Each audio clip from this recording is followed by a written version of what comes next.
Hello everyone and welcome to the kitchen table. It's really good to join together again. I'm Alison, I'm Team Vicar in Melksham Team Ministry. It's a double Bible day today. I actually just want to explore something with you. Derek for many years has always said that as he was growing up, he grew up in a household which wasn't just non-Christian, it was actually fairly anti-Christian. And he went to school like millions of us do and used to in those days, or of that generation. And at school they had a motto which came from Psalm 121. It was in the King James Version, and it used to say, "I will lift up mine eyes unto the hills, from whence cometh my help." And Derek, who many of you will know, is still a little bit like one of those children who's like, "Oh, it's a butterfly." He wasn't labelled in those days, but he might easily have been. That's what he heard. And when he got to that sentence, that's where it stopped. For him, he thought his strength came from the hills. So Derek, wherever he was, whenever he was feeling a bit down or feeling a bit afraid, a bit lonely, he would look to the hills. He would literally go up to the Lickey Hills, or as he lived down in Calstock, he would look to the hills around him. Wherever he was, he found great strength in the fact that the hills were there, bringing him strength, making him feel secure. He would look to the hills. Of course, the next verse goes, "My help cometh from the Lord, which made heaven and earth." He never quite got that far. And it was only when he was older, well, he was in his 40s when he was baptized, but only when he was older that he truly understood the meaning of that psalm, that it is God that we can rely on for that help and that trust.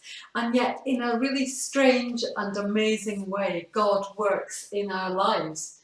So with that little snippet of information, be it non-information, wrong information, however you look at it, it gave Derek strength and hope and an appreciation of the beauty and the glory of the world around him, the created world, which it was only later as he became to understand God and God's power of creation and the wonder of that world, that it actually made sense to him in a theological way rather than "this mountain is making me strong."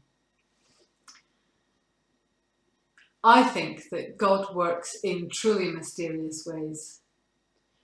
For some of us, we may hear a song that might have lyrics in it that just speak into our hearts.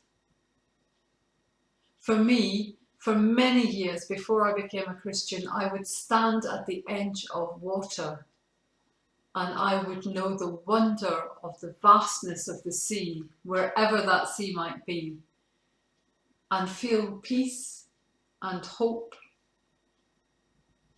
and strength.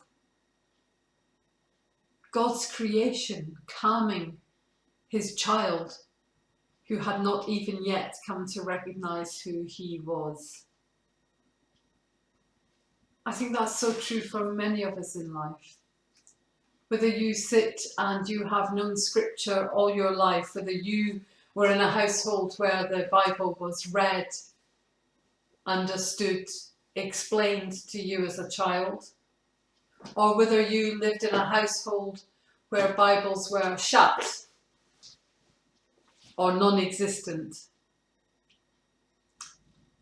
God manages to creep into our hearts, to be in our consciousness,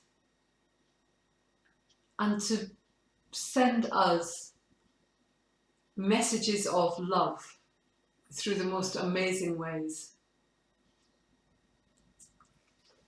If you have never read the Bible, if you have never known the story of Jesus in your hearts, in your lives, then Now is a good time maybe to start to look at some of those stories and to read beyond that first line. But whether you read scripture or not, look around you at God's creation and see the beauty and wonder and the imagination of a God who created that for us. Whether it's the beauty of a flower, an amazing bird song, or a sunset that takes your breath away. In all of those images, in all of those moments, the Creator God has had his hand upon them. And when you look in the mirror, what do you see?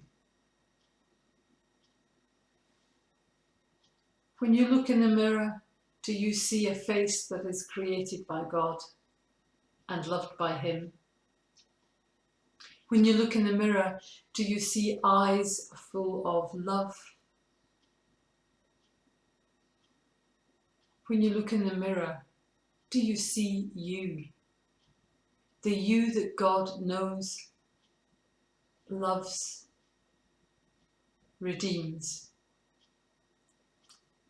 Can be a really hard thing to do, to recognise and love ourselves as we are loved. But just as for Derek, finding his strength in those hills and eventually understanding his strength in God and the love of God, just like that, as we spend moments looking at who we are, seeking our identity in a world which is harder and harder to do that in, I invite you to recognise in yourself, in your reflection, in who you are, the Creator God who made you and every brother and sister around you. And when we see that, when we truly recognise that, then we begin to understand what it is to love and what it is to find strength in the God who names us and holds us in his hands. Until we meet again, take care and God bless. Bye for now.